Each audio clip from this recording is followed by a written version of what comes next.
يا باشا اللون طالع عامل ازاي؟ اتفرج يا صاحبي.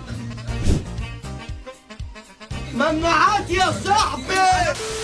النهارده بقى يا صاحبي انا هطبخ اكتر حاجه بحبها، الممبار. وبلاش افسر بقى ايه هو الممبار، انتوا اكيد عارفين. الممبار ده بقى يا صاحبي انا جبته متنضف وعايد عليه كمان. طبعا ما رضيتش انضف قدامكم عشان لو نضفت قدامكم هتقفلوا الفيديو. انا بقى يا باشا نقعته في شويه ميه وملح وليمون وخل. فيلا يا باشا بقى نعمله بطريقه لو انت ما بتحبش الممبار هتحبه بعد الفيديو ده. بسم الله الرحمن الرحيم. احنا معانا شويه رز مغسولين، ومعانا شويه صلصه وشويه خضره، شبت وبقدونس وكزبره وشويه بصل وكوبايه زيت. احنا هنحط شويه صلصه. الصلصه دي يا جماعه متسبكه زي صلصه المحشي بالظبط. انا ما رضيتش اتعب نفسي فخليتهم هنا يعملوا الصلصه. هي بصله وتعصر شويه طماطم على شويه بهارات على شويه ملح وتطلع معاك صلصه محشي. مش محتاجه يعني. هنحط كده ايه الصلصه ونقلب، وهنحط يا باشا بصلتين كبار، وبعد كده هنحط الخضره اللي معانا.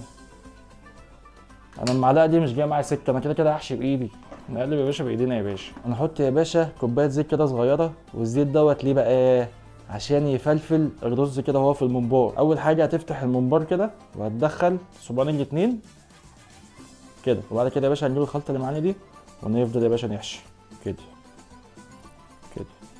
طبعا هتلاقي كله بيقع معاك بره، مش مشكله، حاول تاني.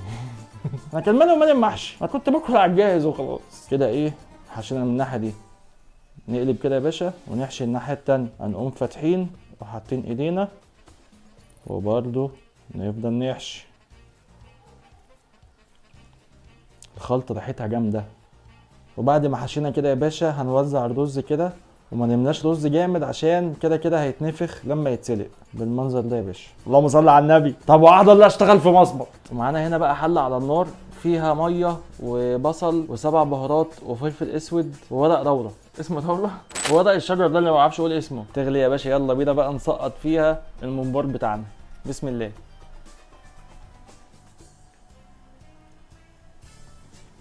هنقفل بقى عليه يا باشا يستوي يا باشا براحته، وبعد كده نبقى نحمره وبعد كده نظلمه. شويه زيت كده وعليهم معلقه سمنه، وننزل بالممبار بتاعنا بعد ما اتسلق.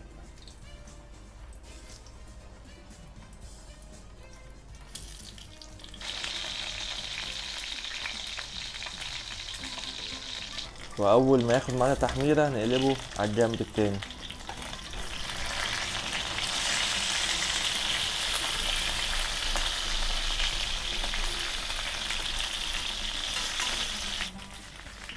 الشكل عالمي.